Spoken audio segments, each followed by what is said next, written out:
안녕하십니까. 또 이 강의가 기다려주신다면 감사하고, 또 즐거운 마음으로 새로운 지식을 얻는 그런 욕구에 가득 찬 마음으로 또 강의를 시작하도록 하죠. 에로스 아가페 문제 21번째 강의가 됩니까? 참 빨리 갑니다.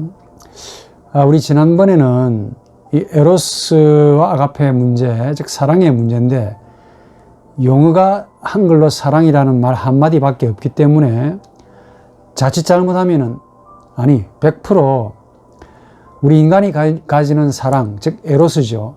이 에로스를 가지고 죄인을 향한 하나님의 사랑인 아가페를 곡해시킬 확률이 100%라 그랬죠.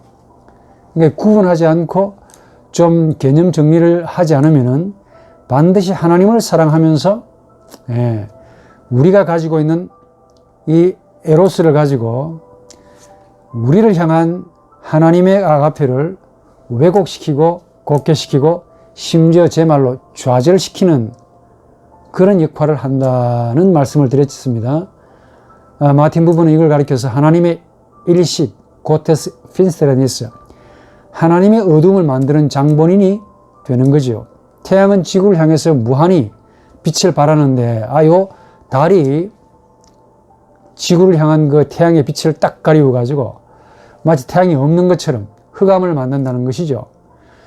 그래서 말씀을 전가하는 자, 지도자, 가르치는 자, 특히 신학하시는 분들, 목회자분들이 이 성경에서 계시된 말씀에서 나오는 이 개념들과 이 개념들이 어떤 컨텍스트, 즉 상황 속에서 기록되었는가를 면밀히 조사해서 알 필요가 있고, 이걸 또 한글로 가져오는 가운데서 우리 인간이 얼마나 죄인이라는 사실을 뼈가 시리게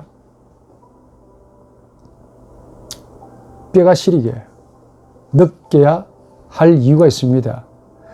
우리는 말하면서 죄를 짓고 있고, 생각하면서 죄를 짓고 있고, 행동하면서 죄를 짓고 있는 거야. 보통 세상 사람들은 행동하는 것만 가지고 남에게 유익이 되면 선, 해가 되면 악이라고 규정하시던데, 성경의 가르침은 그 정도의 선과 악을 말하고 있지 않습니다.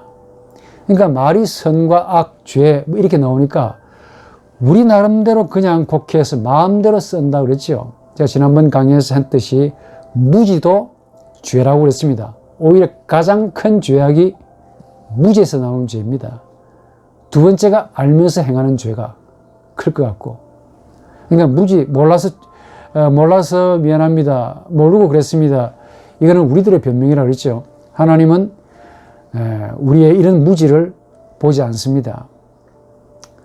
그 행위 이면에 나오는 마음과 영혼, 거기에 무엇이 있는가를 하나님이 정확하게 보시기 때문에 목회를 하시거나 또 교회를 섬기시는, 또 남을 가르치시는 그런 입장에 있어서는 적어도 인간 이해와 이런 훌륭한 개념들, 탁월한 개념들을 잘 파악해서 조심스럽게 쓰는 것이 중요하다라고 한 번 더 말씀을 드립니다.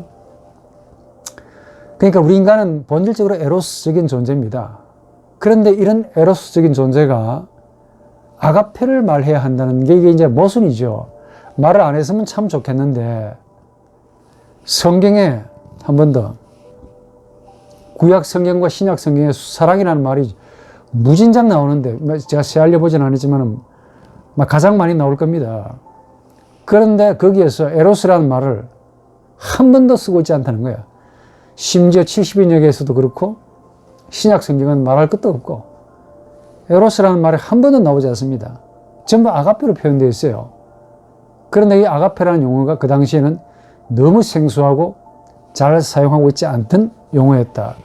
그만큼 성경 기자들이 이런 에로스의 맹점과 허점들을 너무 잘 알았고, 그리스도 예수 안에서 나타나신 하나님의 그 죄인을 향한 그 사랑하심이 아가페라는 용어로 담기에는 너무 부족하다라는 사실을 알았기 때문에, 굳이 에로스라는 용어가 너무 부족하기 때문에 굳이 쓰지도 않았던 그 아가페라는 용어를 들여다가 성경에 담아 놓았다라고 해야 됩니다. 무슨 말이냐. 우리 인간이 가지는 에로스는 아가페하고 다릅니다. 자, 그래서 아가페가 뭐냐라고 이제 묻기에는 지금 이야기가 줄창제 나올 텐데, 아가페가 뭐요, 그러면? 이렇게 물으실 텐데, 참 이게 에로스적인 우리 인간의 나 가지고는, 즉, 에로스 가지고는 설명이 안 된다는 겁니다. 없다가 아니고 설명 불가능한 거예요. 이해 불가능합니다. 에로스 가진 존재가, 에로스인 존재가 아가페를 이해한다? 이게 유한자가 무한자를 이해하는 것과 같고, 제 말로 금붕어가 어항 밖에 있는 주인을 이해하는 것과 같지요. 강아지가 품에 안겨 있어 자기를 안아준 그 주인의 마음이 어떠한가를 아는 것과 같다, 그 말입니다. 불가능하지요. 그럼에도 우리가 할 수 있는 것은 이 에로스와 아가페의 경계선은 구분할 줄 알아야 된다. 즉, 에로스는 아가페는 아니다 라는 사실은 좀 알아야 되고, 적어도 아가페를 논하기 전에 에로스가 무엇인가 하는 사실은 좀 알아야만이, 적어도 아가페는 이런 것이 아니다, 에로스는 아니기 때문에, 그래서 에로스를 먼저 아는 것이 중요하지요. 학자들마다 의견이 굉장히 다양한데, 어떤 분은 에로스와 아가페가 뭐 교차한다 그러고, 어떤 분들은 불연속이다, 또 어떤 분들은 그래도 뭔가 관련성이 있어야 된다라고 이제 말하기도 합니다. 의견이 분분한데, 그런 얘기는 나중에 이제 해가면서 하기로 하고, 우선 아가페를 말하기 전에, 아가페는 말할 수 없습니다. 하나님 자신이에요. 우리 인간이 하나님을 어떻게 말하겠습니까? 말로 가져올 수도 없고, 오로지 체험으로밖에 안 돼요. 이 체험한 것을 이제 우리 인간의 이 만든 언어로 가져오는 수밖에 없는데, 그럼에도 불구하고 하나님의 아가페를 논하기 전에 적어도 하나님의 아가페는 에로스는 아니니까 에로스가 뭔지를 좀 알 필요가 있겠죠. 근데 이 에로스가 아주 흥미롭게도 사실은 헬라의, 그리스의 신화에서 등장합니다. 물론 플라톤, 아리스토텔레스, 소크라테스 이런 고대 헬라인들이 가졌던 그 종교인데, 그 당시의 종교는 지금 우리가 볼 때는 신화지요. 그러나 그 당시의 사람들이 뭐 제우스, 유피터, 제우스, 비너스, 카오스, 이런 등등의 신들은 우리가 볼 때 신화입니다. 그러나 그 당시의 사람들에게는 그게 종교였고 하나님이었어요. 굉장히 종교적인 분들입니다, 헬라인들이. 에로스라는 말은 바로 그 종교적인 언어 가운데 하나입니다. 그리스 로마 신화, 그리스 종교에서 보면은 태초에 허공, 공허가 있었대요. 그 공허를 가리켜서 뭐 카오스라고 부릅니다. 카오스는 허공, 허무, 혼돈 이렇게 말하는데, 헬라어로 그 말이죠. 근데 그 카오스가 아들이 있었는데, 그 아들 이름이 뭐냐 하면 에로스입니다.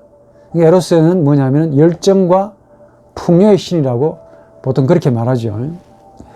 또 어떤 그 헬라의 전문가들은 이 에로스가 미의 여신 아프로디테 혹은 비너스라고 부르는데, 미의 여신인 이 비너스의 아들이다라고 이제 이야기를 하기도 합니다.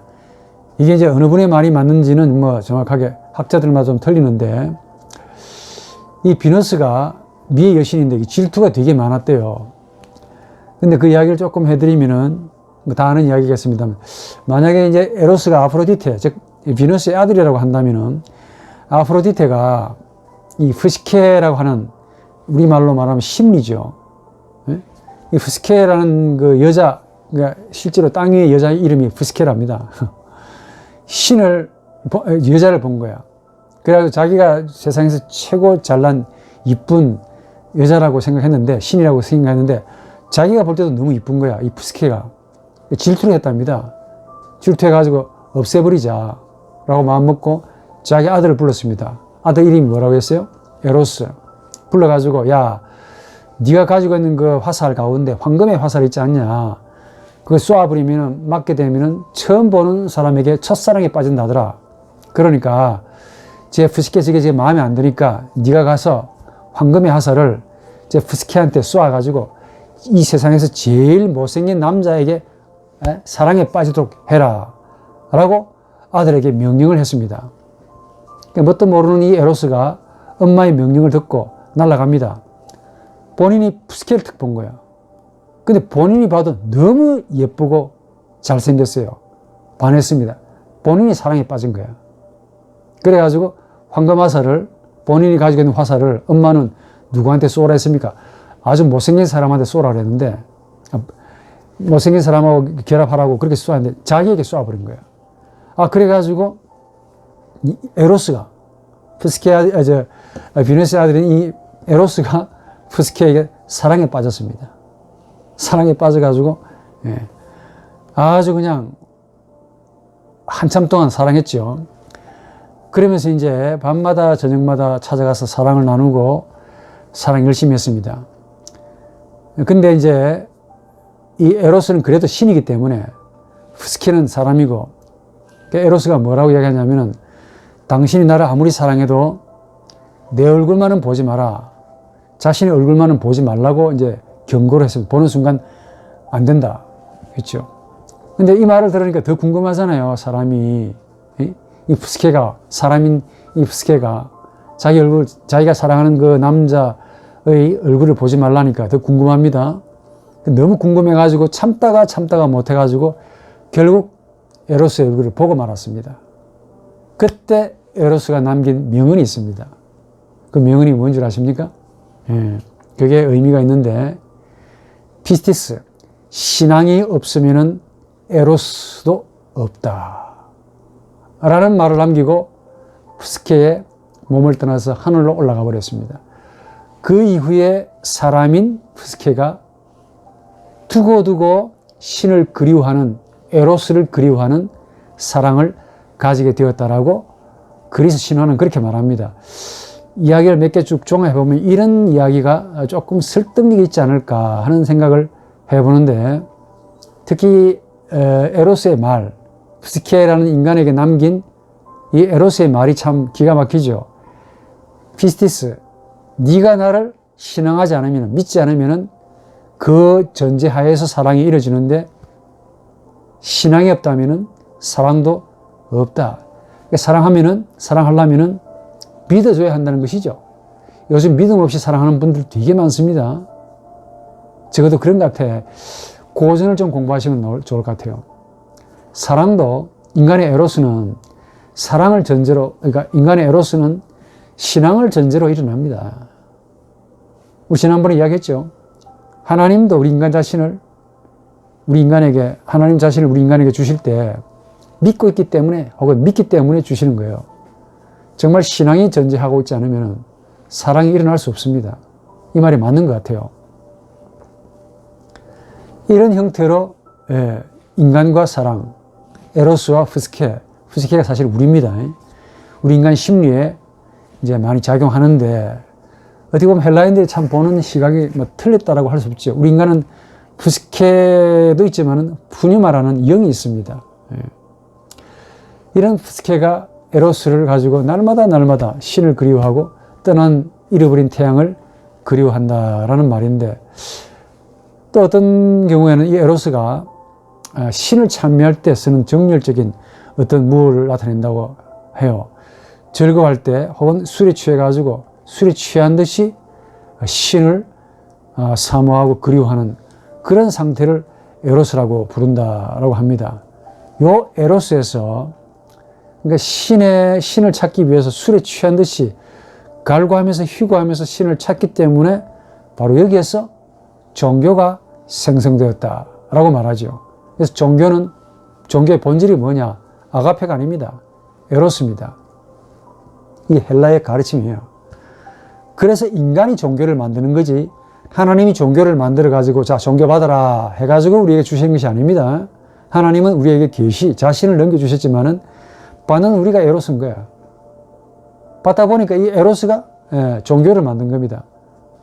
이 종교는 인간의 산물이죠. 특히 인간 이성의 산물이고, 내용으로는 에로스의 산물입니다. 신을 그리워하는, 다시 휘구하고 갈구하는. 그래서 조금 빗나간 말이지만 어거스틴 같은 사람은 원래 영어로 그 종교라는 말, 릴리존이라는 말이죠. 레 엘리게레, 그 라틴에서 왔습니다. 말한 김에 여러분 라틴어 좀 많이 하십시오. 유럽 언어의 모태가 됩니다. 헬라어가 라틴어는. 릴리전이라는 종교라는 말은 어원을 찾아보니까 레 엘리게레 아우구스티누스의 말입니다. 무슨 말이냐? 다시 얻는 것. 레라는 말은 once again, 한 번 더. 엘리게레 얻다 그 말이야. 다시 얻는 것. 잃어버렸다가 다시 찾으려고 애를 쓰는 것을 레 엘리게레라고 하는데, 어구스틴은 릴리전, 렐리기오라는 이 말을 레 엘리게레에서 왔다라고 그렇게 주장합니다. 그분의 생각이고, 그만큼 한때 하나님과 좋은 관계를 가졌다가 부패하고 난 다음에 하나님을 잃어버리고, 그 잃어버린 인간이 신을 다시 찾기 위해서 렐리기오, 즉 종교를 만들었다라는 이야기이기도 합니다. 그러니까 이 말을 좀 가만히 고찰해 보면은, 헬라의 신화들을 고찰해 보면은 하늘을 향해서 우리 인간의 마음을 헌신하고 봉사하고 섬기는 것을 가리켰습니다. 원래 에로스가. 지금 우리가 쓰는 에로스의 개념이 아닙니다. 지금 여러분들은 에로스라는 말을 어떻게 사용합니까? 남녀간의 무슨 이상한 그 심리적인 사랑, 남녀간의 혹은 성적인 사랑, 이 정도로 에로스 혹은 에로틱 해서하면서 그렇게 쓰시던데, 언어를 그따위로 쓰시면 안 됩니다. 언어를 정화시켜야 돼요. 좀 알고 쓰세요. 누가 배려 놨는지 모르겠는데, 한 번은 제가 이 에로스에 대해서 뭔가 인터넷 검색을 좀 하려고 에로스라는 용어를 치니까 성인 인정 검증을 받아야 들어갑니다라고 뭐가 뜨더라고. 근데 하도 의의가 없어가지고, 우리가 다 배려 놨네. 원래 에로스는 헬라인들이 썼던 그 에로스 개념도 원래 종교적인 개념이었습니다. 신을 찾기 위해서 인간의 그 술에 취한 듯이 신을 찾기 위해 헐떡이는 그런 취한 상태를 에로스라고 불렀어요. 잃어버린 것을 다시 회고하고 갈구하기 위해서 미친 듯이 부르짖고 갈구하는 그런 정열을 가리켜서 에로스라고 불렀습니다. 그런데 이게 어떻게 이상한 그 성적인 비하의 말이 되어가지고 검색도 못하게 나옵니까, 이거? 또 이 에로스란 용어가 심리학에서는 어떻게 쓰느냐? 다 좋게 표현되어 있습니다. 심층 심리학. 깊은 심리학이죠. 이런 심층 심리학에서 보면 에로스는 원래 섹수스, 즉 SEXUS 라틴어입니다. 섹수스, 성이라고 불리는데, 이런 성이라는 그 원초적인 충동이라는 게 있어요. 이런 원초적인, 즉 성이라는 원초적인 충동의 변형에서 나온 게 바로 에로스다라고 부릅니다. 그러니까 그리스 로마 신화는 신이고 아프로디테의 아들이고, 그래가지고 잃어버린 프스케가 이걸 찾기 위해서 에로스하는 것을 가리키죠.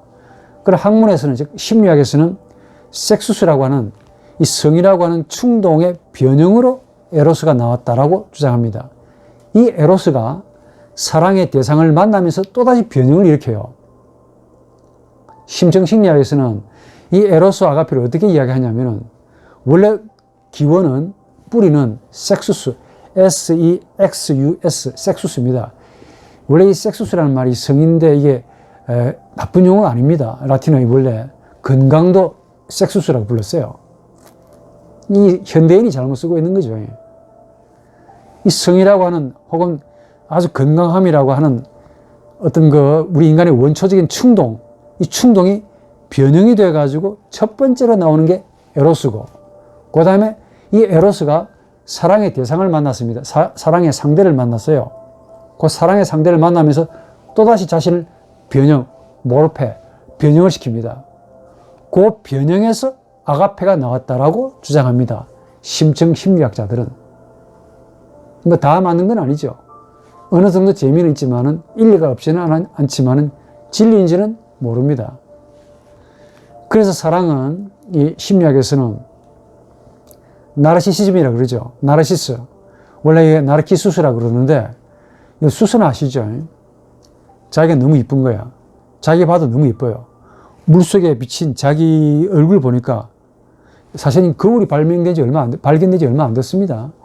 그런데 거울이 있기 전에는 본인이 어떻게 남자인지 여자인지 모르잖아요. 그러니까 상대를 보면서 나를 아는 거야. 상대가 여자인데, 상대가 여자인 걸 내가 어떻게 아느냐. 상대 여자가 나한테 다가오면서 내가 남성인 것을 본인이 깨닫는 겁니다. 그러니까 성은 전부 다 타자를 통해서 내가 누군가를 깨닫는 그런 특징을 가지고 있어요. 거울이 없었을 때도. 그런데 이 나르키수스라는 양반이 본인이 너무 잘생겼는데 남들은 자기를 되게 잘생겼다라고 생각하는데 본인은 그렇게 잘생겼다고 생각 안 했던 것 같아요. 그러다가 우연히 물속에 비치는 자기 얼굴을 봤습니다. 보니까 너무 잘난 사람이 자기 마음에 확 땡기는 그런 사람이 물속에 있는 거야. 그래가지고 그 사람과 I love you 하고 찾으려고 물속에 들어갔는데 아직까지 올라오고 있지 않다는 그런 전설이 있는데 거기서 나온 게 에로스, 그래서 아모르수이라고 부릅니다. 자기 사랑이다. 우리 자기 사랑을 나르시즘이라고 그러죠. 이 자기 사랑이죠. 그래서 이 심리학에서는 이제 섹스수에서 변형이 돼가지고 에로스에서 변형이 돼가지고 아가페에서 요즘 말로 말하면 이 성에 충동해서 이렇게 쭉 나와가지고 인간의 나가 생겼다. 라고 하는 이런 이야기를 많이 하는데, 이 양반들은 이제 에로스를 전적으로 자기 사랑이라고 부르죠. 바로 이 자기 사랑에서, 심리학자들은 자기 사랑에서 이타적인 사랑, 즉, 아가페 사랑이 나온다.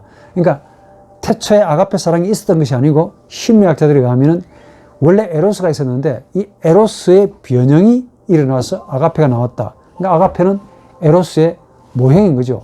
에로스가 아가페의 원형이고, 이렇게 이야기합니다. 그 뿌리는 어디에 있느냐? 이 심리학에서는 나에 있다고 봅니다. 나라는 존재에 있대요. 그러니까 아가페는 뭐냐?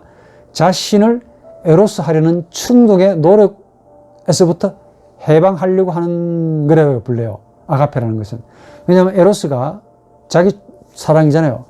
자기를 너무 사랑하다 보니까 이게 너무 피곤해.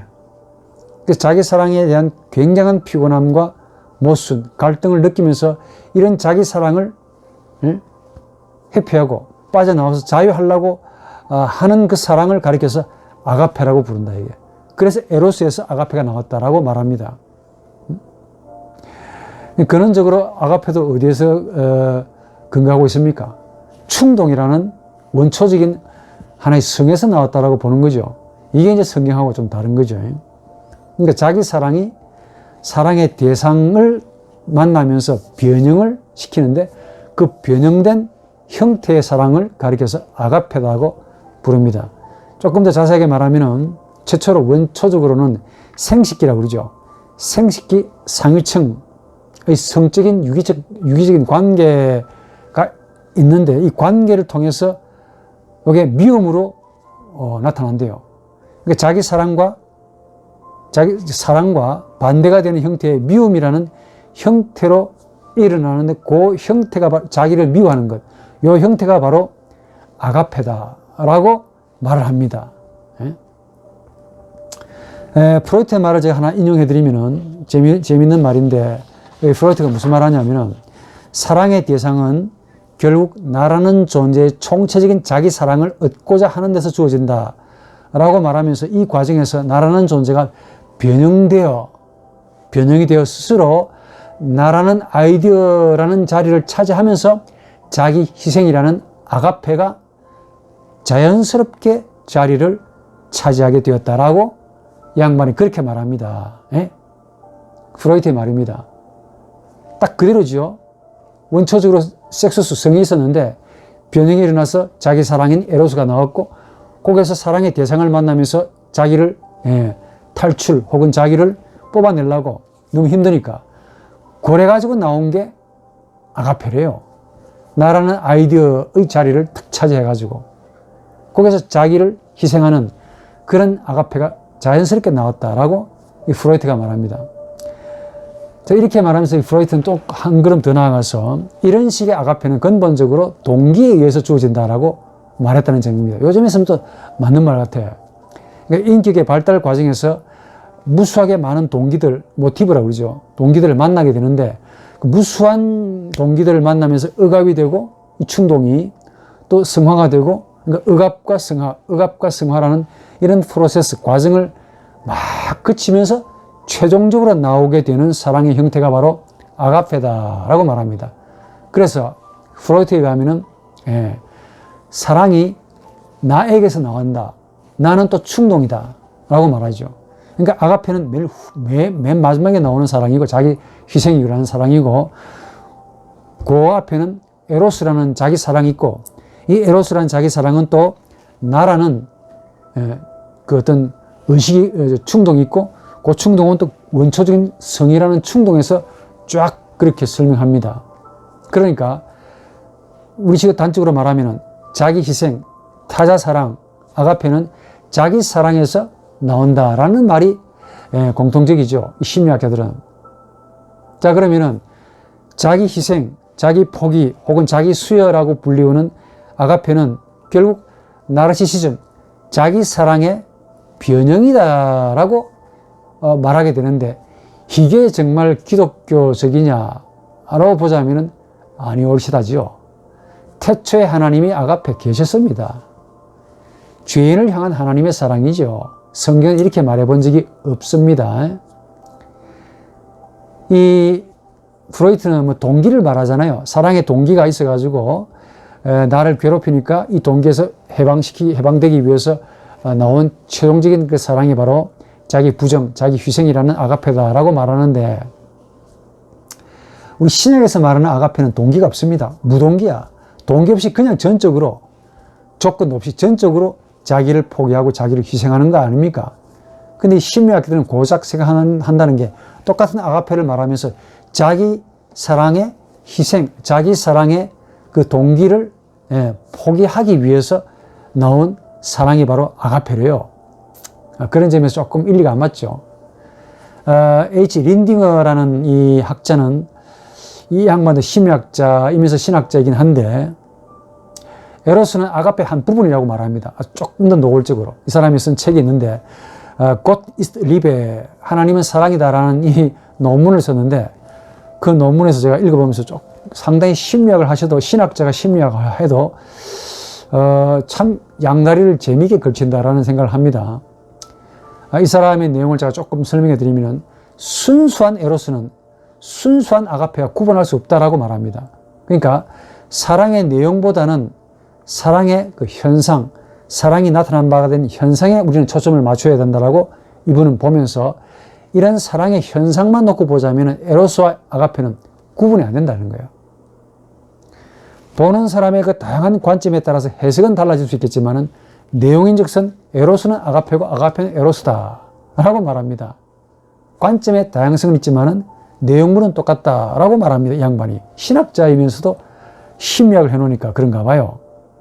항상 하나래요. 내용이 좀 다르다 할지라도 현상이 동일하다면 그래서 아가페도 에로스로 취급할 수 있고 내용이 좀 다르다 할지라도 나타난 바 현상만 우리가 알 수 있기 때문에 현상만 동일하다면 이거 에로스도 되고 아가페도 된다. 무슨 말이냐면은 내가 동기는 저 사람이 가지고 있는 돈을 좀 빼앗으려고 저 사람에게 다가갔습니다. 그랬는데 그 사람이 갑자기 쓰러졌어요. 동기는 뭡니까? 저 사람의 돈을 빼앗으려고 먹는 마음으로 갔는데 막상 이 양반이 쓰러졌단 말이야. 사람이 죽어가요. 급한 나머지 자기 동기는 잊어버리고 전화를 걸어가지고 사람이 지금 죽어가니까 살려주세요. 해가지고 인공호흡을 해가지고 살려다 칩시다. 그럼 린딩의 말에 의하면은 동기는 중요하지 않고 결과, 즉 현상만 놓고 보자면은 이런 행위 자체도 사실은 아가페다라고 말하는 거야. 혹시 여러분들 어떻게 생각하십니까? 동기는 좀 달라요. 그러나 사랑의 현상, 즉 행위를 놓고 보자니까 사람을 살린 거야. 자, 이렇게 되면은 에로스도 안 되고 아가페도 안 되고 뭐냐 이게. 성경은 물론 동기가 없는 사랑 말합니다. 조건이 없는 사랑이야 이게. 무조건적이죠. 조건은 이제 저 사람이 가지고 있는 돈을 좀 빼앗아야 되겠다. 구찌 아니면 뭐 명품백을 좀 빼앗아 가야 되겠는데 안 되니까 다가갔는데 갑자기 그분이 쓰러진 거야. 그래가지고 놀래가지고 경찰에 신고해서 그 사람을 살려주었습니다. 이 사람이 말에 의하면 이게 아가페가 되는 거야. 이게 과연 아가페인가? 성경에서 말하는 아가페인가? 그러니까 애매하다는 거지요. 한 번 더 이 사람의 말에 가면 순수한 에로스는 순수한 아가페인데 현상적으로는 구분할 수 없대요. 그래서 에로스 자체는 곧 아가페 자체라고 불러야 한다라고 주장합니다.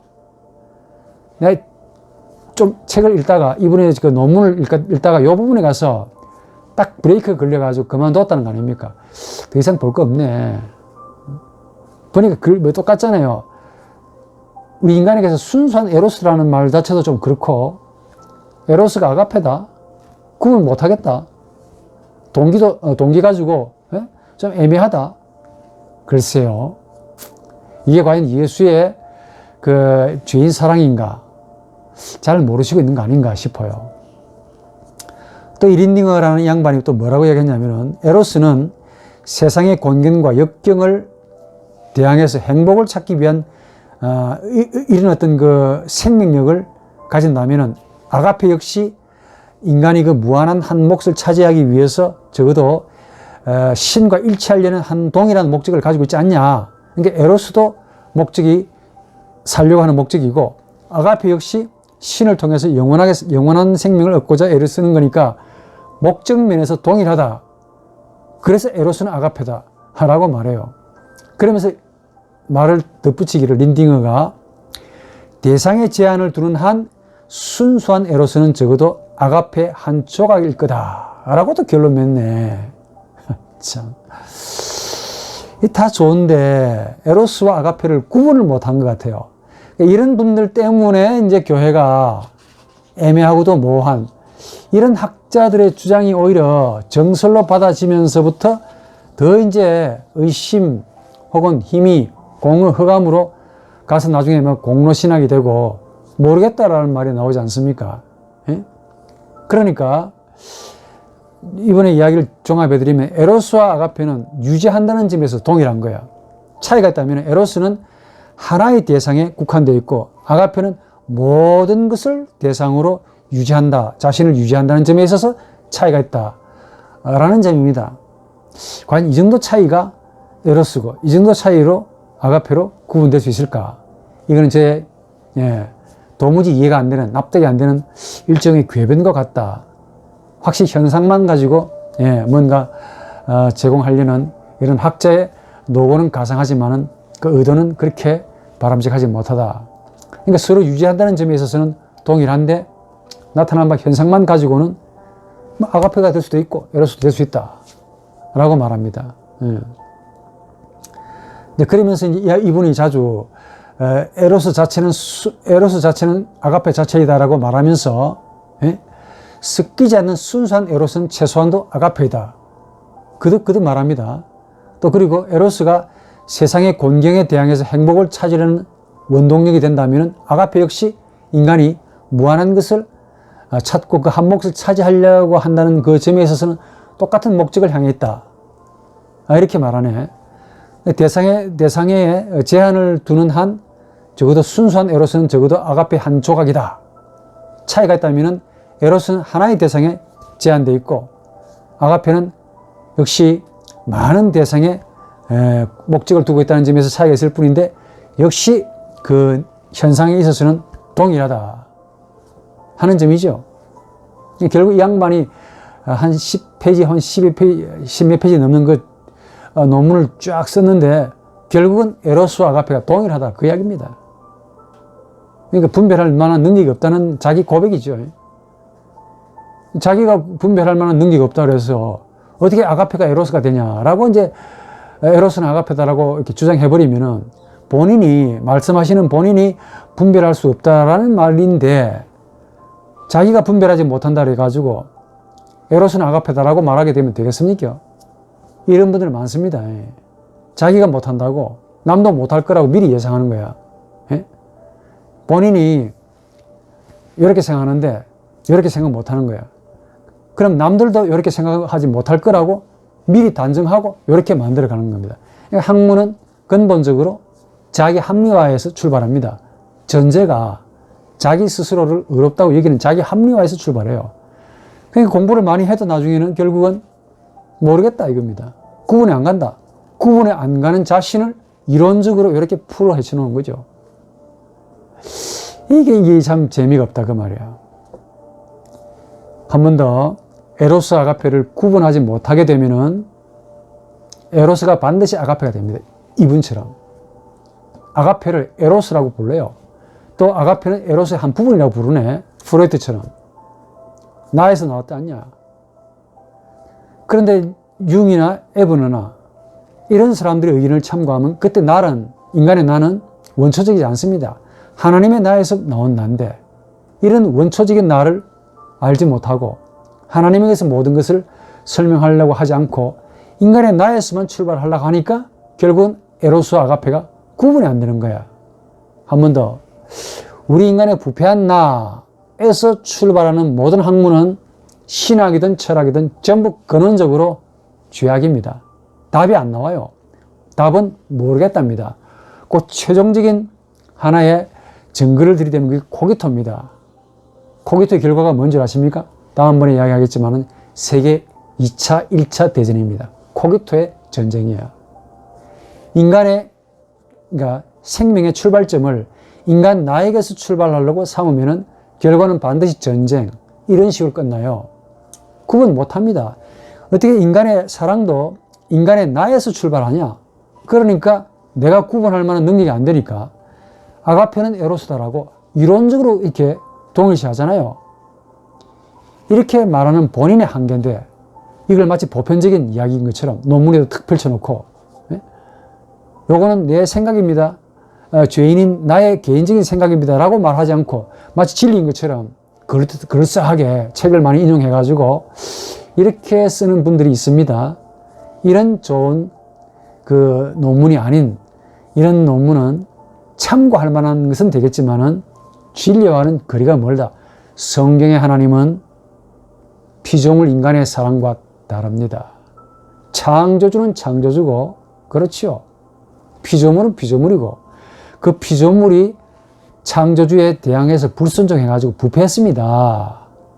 이 부패하고 유한된 존재가 가지는 사랑과 영원하신 하나님의 사랑과 어떻게 같을 수가 있겠냐고. 본질이 틀리지 않겠습니까? 그런데도 출발점을 우리 인간의 나로 세우면 나중에 하나가 되어버립니다. 이런 오류를 현대 신학자, 현대 심리학자들도 많이 행하고 있다 하는 점을 우리가 또 간과할 수 없죠. 오늘 이 강의도 여러분들 계속 들어보시면 알겠지만은 에로스 아가페를 너무 분리시키는 것도 문제지만은 하나로 보는 것도 문제입니다. 요 사이에 에로스는 에로스고 아가페는 아가페인데 그 사이에 무슨 관계가 놓여 있는가를 정확하게 아는 것이 더 중요하다는 점이죠.